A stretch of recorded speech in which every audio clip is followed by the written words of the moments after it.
What's going on, A to Z Sports? Sam Phelan here from the NFL Combine in Indianapolis, giving you a little bit of an update as we talk about the quarterback carousel around the league with the latest news coming from Matthew Stafford and the Los Angeles Rams.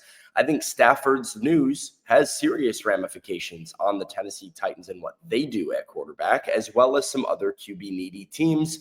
Where does it leave the Titans? Where do they go from here? And I have an opinion about some disconnection possibly going on within the Titans organization that could lead to a very, very interesting few months before the draft. Before we get into it, got to tell all of you about my friends over at Lipscomb University and their sport analytics department where data meets the game.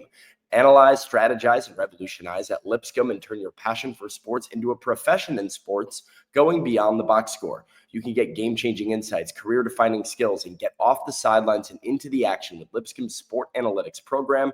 It's where you will learn to make the calls that count.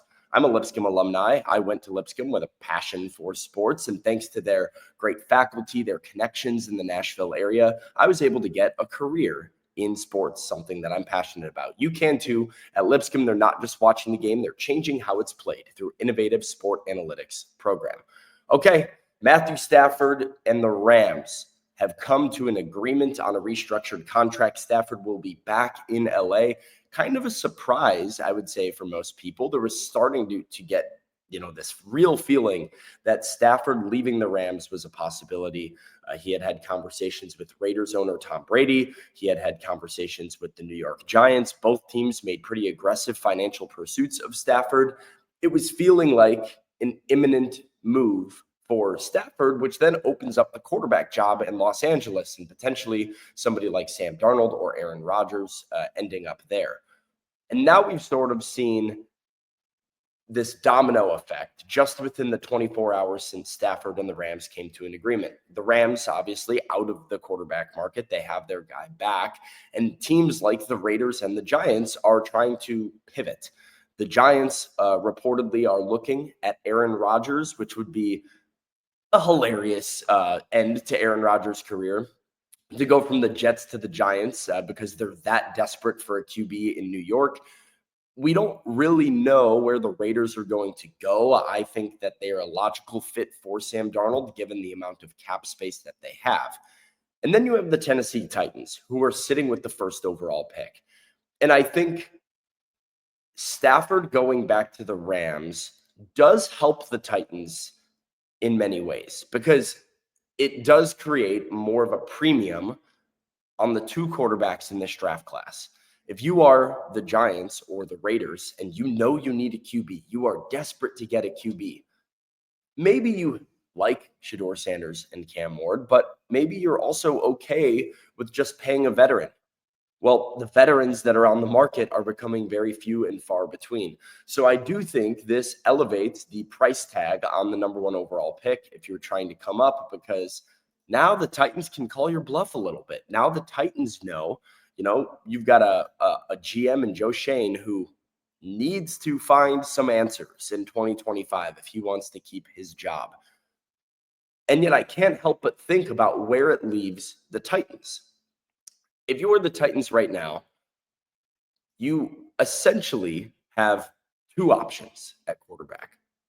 Draft one of Shedeur Sanders or Cam Ward, sign Sam Darnold in free agency, or essentially punt the season. I feel like Derek Carr is going to return to the New Orleans Saints. That seems to be where that is headed. Matthew Stafford not going to become available. Kirk Cousins could be on the market, although the Falcons are even sitting there saying they plan to keep Kirk Cousins. We'll see how true that ends up ringing. Justin Fields, Jameis Winston, Daniel Jones, these are the guys and the names that you are dealing with in free agency, none of which you would feel a ton of confidence going into the season with if you were Titans head coach Brian Callahan. And you might be wondering, well, why would the Titans simply punt the season away? Well, I think that really is the big question and story of the offseason in Tennessee when you look at quarterback, but not just at quarterback. When you look at the additions that they might make at wide receiver, when you look at the money that they might spend on a right tackle or a safety, or an inside linebacker, an edge rusher, all of these roster needs, how aggressive are the Titans in filling them? Brian Callahan and his coaching staff went 3-14 in 2024. Those are the facts. That's what happened. When you go 3-14, your job is on the line. You are on the hot seat.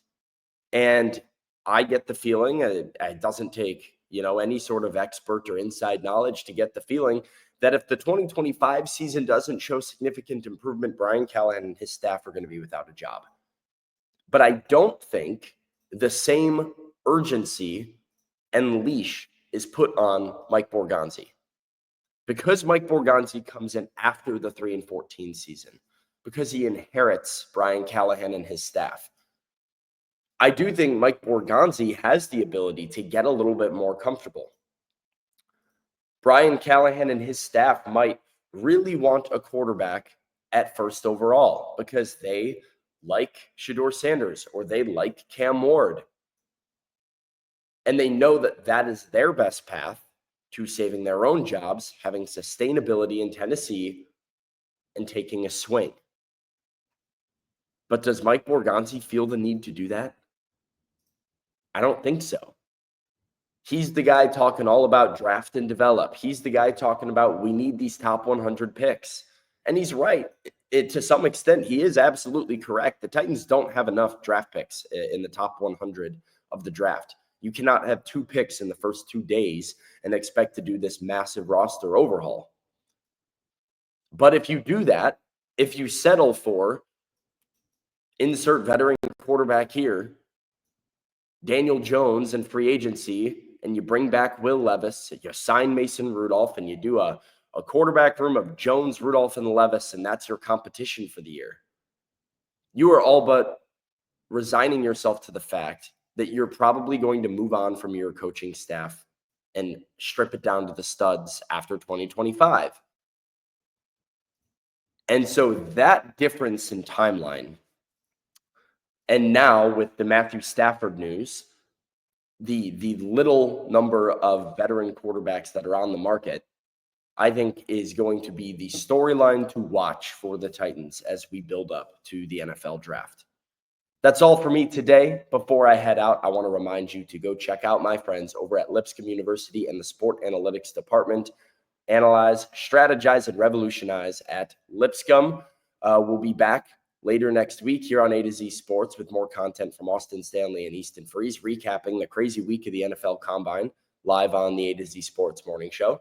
So don't forget to check that out and go recap everything that I noted from the Combine over on A to Z Sports.com. For Sam Phelan, till next time, tighten up.